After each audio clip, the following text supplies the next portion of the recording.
Quería empezar preguntándole cómo está viendo la ciudad de Buenos Aires. La ciudad de Buenos Aires, bueno, está en un proceso eleccionario muy particular porque se ha separado la elección de la ciudad de la nacional, cosa que a mí me parece bien, creo que fue una buena decisión para poder discutir muchos temas de la ciudad. Me parece que igual la agenda de la discusión de todas las campañas está mal enfocada porque sigue discutiendo los grandes problemas del país y su repercusión en la ciudad, y acá lo que va a elegir la gente hay que empezar a ser un poco más práctico. Ujú. Son 30 legisladores y legisladoras Sí. y hay que discutir bastante la institución legislatura, cómo está funcionando, los temas que se discuten y los temas que se discuten ahí. Esa es la sensación que yo tengo. No, no me interesa discutir el olor a pis o el no olor a pis, Claro. u otros temas que se están planteando. Yo creo que en la legislatura todavía faltan abordar temas independientemente de quién gobierne, y necesitamos una legislatura que funcione, que no ha funcionado tanto en los últimos 2 años, y eso es lo que está hoy en discusión en la ciudad. Y a su criterio, ¿cuáles son los temas que habría que discutir, que son de importancia para la ciudad? Mira, a mí me parece que la ciudad tiene que ir a un camino que tenga que ver con la descentralización, Ujú. porque todos los temas de la ciudad, la inseguridad, eh, los indicadores sociales que no pueden ser ajenos a lo que pasa en el país, el desarrollo urbano integral, la intervención en las obras públicas, todo tiene que ver con cómo se hace. Si se hace con una mirada integradora de toda la ciudad o si se hace de Buenos Aires, de la avenida Rivadavia para el norte. Ujú. El actual jefe de gobierno dio algunas señales que fueron positivas cuando modificó el código urbanístico, cuando hizo una lista de edificios a proteger que hacía muchísimo que no se hacía en la ciudad, y esto es muy importante. Pero obviamente que todavía faltan muchas cosas de la descentralización de la ciudad, y hay que abordarlas. Hay que tener menos declaraciones altisonantes echando en cara a tal o cual jefe de gobierno o a tal o cual partido político, a lo que está pasando nacionalmente, que tiene que ver lo que está pasando nacionalmente, porque es imposible que una ciudad funcione mejor cuando un país está peor. Eso Ujú. es ineludible, ¿no? A mí me parece que hay algunos candidatos que pareciera que no hubieran gobernado la ciudad. Me Ujú. parece que el olor a pis comenzó antes. Ujú. Pero bueno, no me interesa entrar en el tema de la Bien, chicana porque si no, bien. me parece que hay que discutir en serio qué legislatura quiere la Pero ciudad. está bueno también entender eso y de parte de los políticos que no nos interesa eso, nos interesa que solucionen los problemas, porque los problemas son dentro del mismo partido, ¿no? Porque, a ver, Larreta y y Macri son del mismo partido. Lo eran, Sí, sí, piensan igual, es lo mismo, sí, que ahora... sí, son del mismo partido, pero Olmos y Santoro también tienen que ver con la ciudad, porque Santoro fue legislador durante mucho tiempo y me gustaría saber, no, porque yo era legislador y sé lo que ha trabajado por la ciudad. Ujú. Entre sus cosas destacadas es preocuparse por el estadio de San Lorenzo. Te quiero decir, por eso me parece que hay que discutir la ciudad, y dentro de la ciudad hay que discutir la legislatura, porque si no, lo que se va a discutir es una falsificación de muchos partidos, A ver, de eso es muchos interesante. partidos. ¿A qué te Y referís bueno, con...? pero me refiero a que hay gente que quiere entrar a la legislatura porque está pensando en cómo ser jefe de gobierno dentro de 2 años, Qué pero ya clarito, fueron quedó legisladores. clarísimo, a Pero, eso quería llegar, la pero, verdad, porque eso, pero siempre terminan los escúchame, intereses a de ver, los pero políticos ahí en escúchame, la mesa. Bueno, pero por eso, Claro. es decir, a ver, Santoro legítimamente se dice que está encabezando las encuestas. Bueno, fue legislador 4 años, yo quiero saber qué es lo que hizo. No Mm. quiero decirlo yo ahora porque sé lo que hizo, porque yo era legislador. Entonces que no me embromen con algo. Lo mismo, y tengo que decir lo mismo de Larreta, Claro, obviamente. obvio. De Larreta fue todos. durante muchísimo tiempo. Entonces, bueno, por eso hay que discutir qué es cuáles son las leyes. Yo hasta ahora no he escuchado cuáles son Ujú. las leyes que hacen falta. Por ejemplo, a mí un tema que me interesa, tema de la cultura, la Sí. accesibilidad, una ley de accesibilidad de las nuevas generaciones a la cultura, Ujú. la cultura descentralizada, la cultura en los barrios. Se Sí. están haciendo muchas cosas, pero todavía faltan leyes. Una cosa es el Ejecutivo y una cosa es votar los legisladores y las legisladoras que tienen que hacer las leyes. Esa es la discusión. Ojalá que en los próximos 20 o 25 días la campaña tenga que ver con eso y no con la pelea de parejas, Sí. Larreta Claro. versus el Que es PRO, un papelón, Ramiro, un Claro. papelón. Marra Sí. Ujú. versus La Libertad Avanza, Y Abal Medina versus es Santoro. interesante No, lo de discutamos la la ley. cultura, Cortina, pero también me parece que antes está la educación, que me parece que acá está en -10. Obviamente que la educación, Eso va obviamente primero. que la salud, Sí. Ujú. todo hay que discutir, Sí. todo hay que Sí. discutir, Sí. obviamente que hay que discutirlo eso, no solamente la cultura. Yo hablo de la cultura porque a mí me interesa el tema de la No, es cultura, súper interesante conozco y el tema está cultural. genial eso. La verdad que es súper válido y es interesantísimo. Pero para que haya cultura tiene que haber educación primero. Sí, claro, pero también hay que hacer cambios en el país y tenemos una situación de un país que desprecia la cultura, que desprecia el CONICET, que desprecia la universidad pública. Tenemos que discutir qué es lo que pasa en el país también. Ujú. Seguro, Estamos en el sí, medio de claro que una sí. catástrofe económica y social que toda esta historia del cepo y la liberación del cepo lo único que esconde es que gradualmente, como ya ha sucedido en el gobierno de Macri, en el gobierno de la Rúa con el blindaje, vamos a una devaluación, a un aumento de precios y vamos a un empobrecimiento cada vez más profundo de la clase media. Vamos a un país en donde un 30% va a vivir bien o muy bien, como desde hace mucho tiempo y con cualquier gobierno, y vamos a una consolidación de un 38, un 40% de pobreza estructural de la que no se sale y que es un drama, pero hay otro drama que no lo miden el sistema de las líneas de pobreza y de indigencia y de las canastas básicas y la canasta total, que es el empobrecimiento feroz que está teniendo la clase media. Hay una Vamos a un desaparición, ¿no? país, Desapareció la pero, clase pero, media. pero no tengas dudas, está en la zozobra, porque eso no se mide, porque el sistema obsoleto que tiene la Argentina, de que si vos cubrís una canasta básica de alimentos, ya no sos indigente, o si cubrís una canasta básica de alimentos sumado encima a un coeficiente de los servicios, que no dice lo que han aumentado los servicios en la Argentina, bueno, vos ya no sos pobre. Pero nadie te habla de que la clase media que por más que cubría la canasta básica total, estaba en un nivel determinado de poder adquisitivo, ese poder adquisitivo, sin llegar a ser pobre, bajó muchísimo. Con lo cual vos tenés una clase media intermitente y en zozobra. Ujú. De eso no se habla en la Argentina. No hablan los políticos, festejan que los primeros 2 días estuvimos más cerca el dólar a 1.100 que el del dólar a 1.400. Eso es pan para hoy y para mañana. Ya sabemos cómo terminó el blindaje de la Rúa, cómo terminar. Llegaron a tener más reservas en el Banco Central que lo que hoy tiene Milei. Que Ujú. lo que hoy tiene Milei. De más está decir que además el leitmotiv de él, que era la inflación, subió. Y Ujú. fíjense qué interesante, él le repite como un mantra que el problema de la inflación es un problema monetario. Ahora, fíjense esta locura en la que vivimos, bizarra, de la narrativa del mileísmo. ¿A quién le echó la culpa en el discurso? ¿A la emisión monetaria? No. Le emitió, le dio, hizo culpable al Congreso de la Nación porque el Congreso de la Nación discutía la autorización para el préstamo. ¿En qué quedamos? ¿Es la cuestión monetaria lo que hace subir la inflación o es la democracia?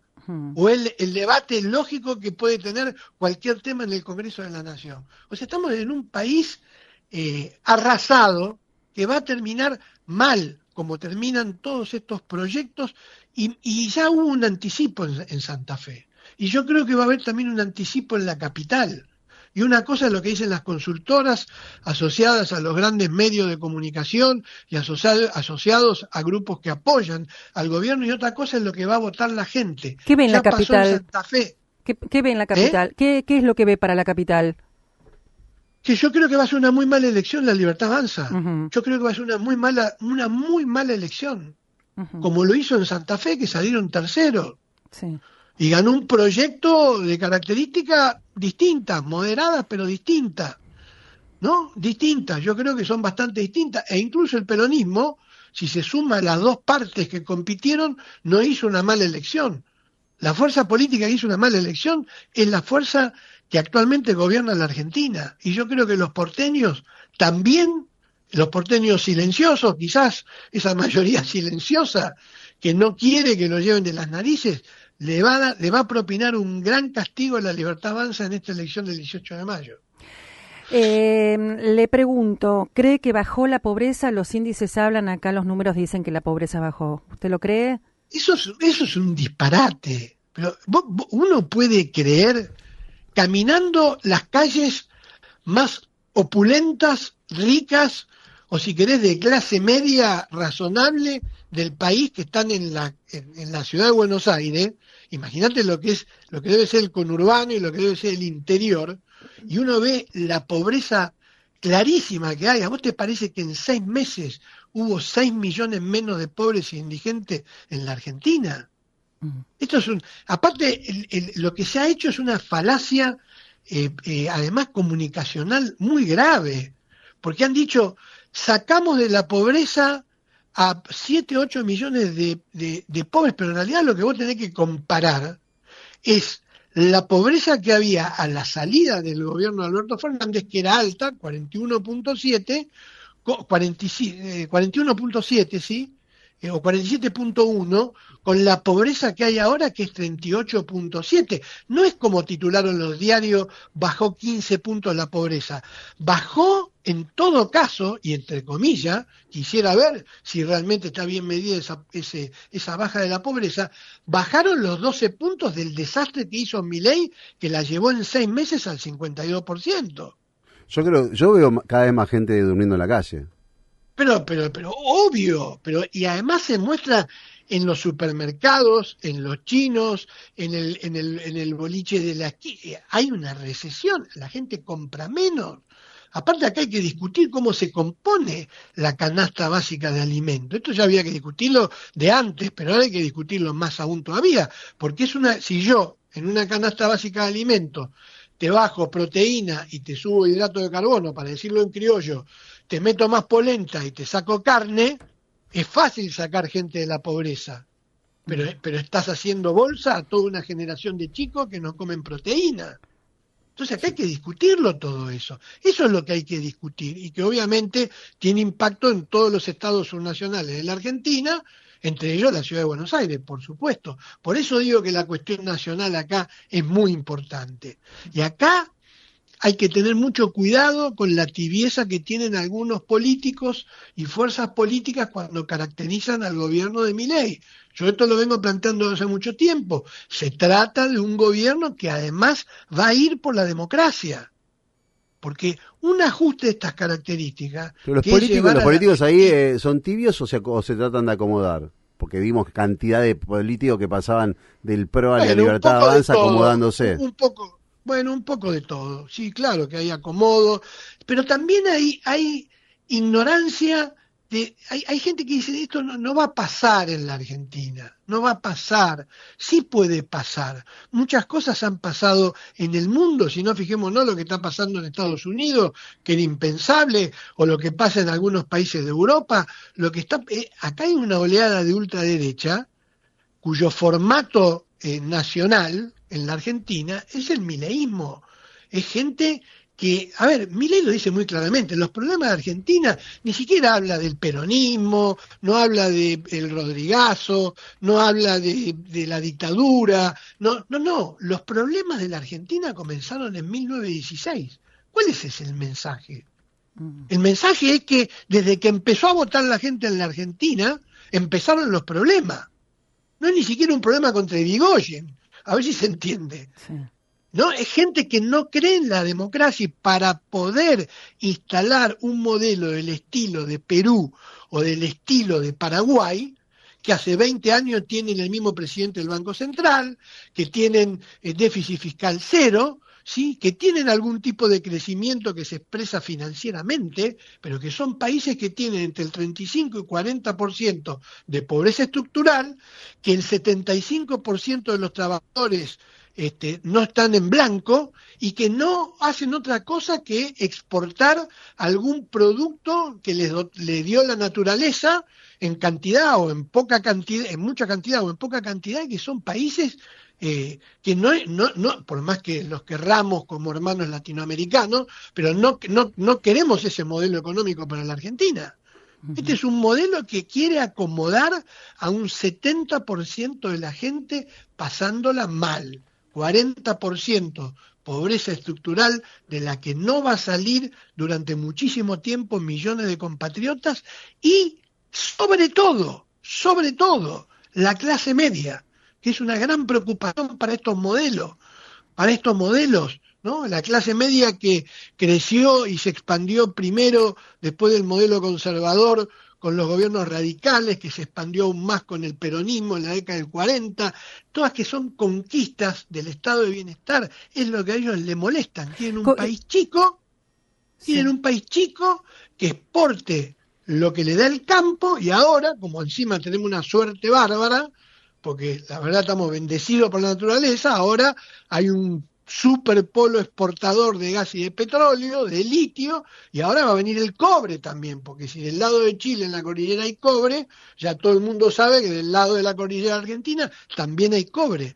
Pero esa economía primarizada no va a generar empleo, porque representa el 5% del empleo de la Argentina y son commodities que se llevan grandes empresas. No genera empleo eso.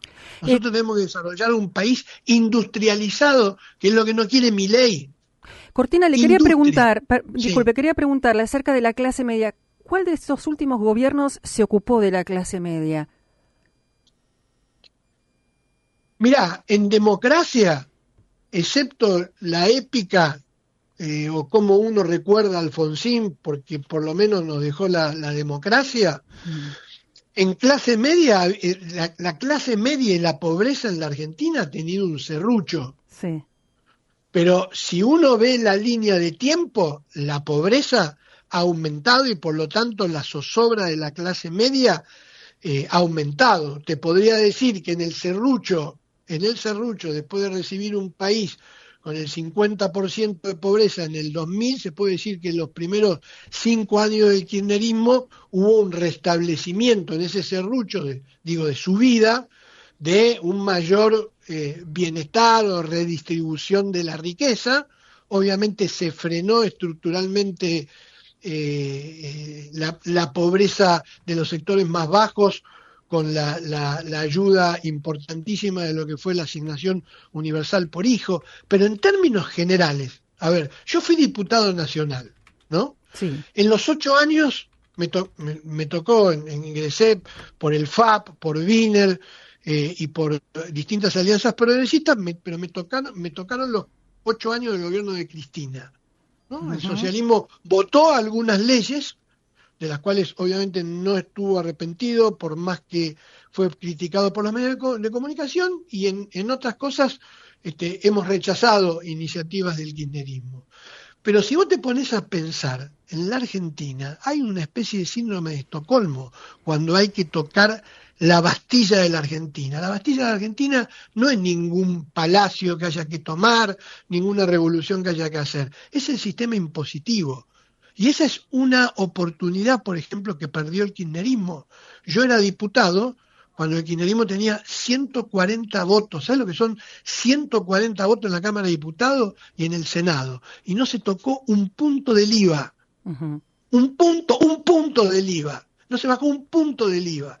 Entonces, por eso te digo que si bien hubo gobiernos que se preocuparon más por el bienestar de la clase media y de los sectores populares, lamentablemente el descontento de la gente votando al presidente que tenemos hoy, lamentablemente es porque en los últimos 40 años, en términos generales, más allá del serrucho, la pobreza estructural y la zozobra de la clase media ha aumentado. Está en las cifras se ve. Sí. En las cifras se ve, no, está clarísimo. A ver, este tipo subió al 52% en los primeros 6 meses la pobreza y ahora dice que la bajó. Yo tengo mi duda. Fernández la entregó con el 41%. Yo con Fernández, incluso más allá de que he sido crítico por muchas cosas, tampoco le puedo comparar el 38% que tiene Milei con el 41% de Fernández, porque Fernández atravesó por la pandemia. Claro. Y en todo el mundo hubo inflación y aumentó la pobreza. Esto lo sabemos todos. Sí. Pero bueno, está bien, 41%. Cristina le entregó a Fernández el país con 35% de pobreza. No es que había 10%, 35%. Bueno, 35 es menos que 41 y 38 inflado es menos que 41 con pandemia. Pero todo eso sobra. Todo es. No es que hubo un gobierno que dijo, che, acá cambiamos el sistema impositivo, bajamos la pobreza escúchame, el 24 de marzo de 1976, para que se sepa bien que el golpe tenía claramente una intencionalidad económica y política, más allá del Rodrigazo. ¿Ustedes saben cuántos pobres había en la Argentina? 5 puntos. 5% de pobreza en 1976. Obviamente el plan Martínez de O descuajeringó a la Argentina y después la segunda parte de la tarea la hizo a los 10 años del menemismo. Sí. Pero te quiero decir, es muy difícil encontrar una política consistente que haya bajado la pobreza en la Argentina. Pero igual dicen ahora, por lo menos el informe de Francos en el Congreso decía que los sueldos subieron un 117%. Pero no, eso es pero la verdad que este es un gobierno que dice cosas con una cara de piedra. Yo no sé cómo pueden decir lo que dicen, porque la verdad que escúchame, en la Argentina el año 2024 fue el año que menos se comió carne en los últimos 25 años. El año pasado. El año pasado. ¿Y este año? Porque todavía no lo han medido, estamos en abril, imagínate lo que debe ser. No, estamos en una situación gravísima porque no se resuelve el problema de la Argentina, el nudo gordiano, que los economistas, no hay que ser un economista de súper izquierda, hay que ser un heterodoxo bastante normal, bastante equilibrado para saber que el problema de la Argentina es que nosotros exportamos menos dólares de los que importamos para que funcione nuestra economía y que el camino de la Argentina pasa por el desarrollo, no por el crecimiento solamente de los indicadores financieros. Y el desarrollo es industrialización, la elaboración y la construcción de un aparato científico-tecnológico autónomo, una política exterior inteligente que permita encontrar nichos o nodos para exportar con valor agregado y utilizar la exportación de materias primas para tener un colchón que permita producir esa industrialización, si no Argentina es inviable. Totalmente. Y vos fijate en esta crisis económica. Toto Caputo se jactaba de que había bajado el riesgo país, bueno, bastó que el mundo estornudara, que más que estornudó hay una gripe de aquella, una angina de aquella, pero subió el riesgo país, subió la inflación, porque los precios, Argentina... Claro, porque Argentina no tiene posibilidad. Porque nos pasó toda la historia lo mismo. Siempre nos pasó lo mismo. Roy, nos tenemos que despedir, pero sí. yo tengo que preguntarte algo porque, nada, para sacar la duda y para bajar un poquito ya a algo más liviano. ¿Roy, por algo es el nombre Roy? No, es por un sobrenombre, porque yo de chiquito me llamaban Rollito, y después con el paso de la adolescencia fue Rollo, y un familiar mío muy, muy querido me dijo, vos tenés que sacarte la O y ser Roy. Y yo me presenté en mi primera elección como Roy, y quedó Roy. Algunos dicen es porque vos porque yo nací en Nueva York. De casualidad, mis padres eran argentinos que fueron a buscar laburo en la década del 50 y yo nací en el 64, me quedé un año, porque lamentablemente cuando tenía un año falleció mi padre y nos volvimos a la Argentina. Pero algunos piensan que es Roy porque yo nací en Estados Unidos, pero no tiene nada que ver, era porque era gordito de chiquito y me decían Rollito. Hermosa historia para cerrar, Roy. Exacto. Cortina, muchísimas gracias por esta charla. Gracias. Que siga muy bien, gracias.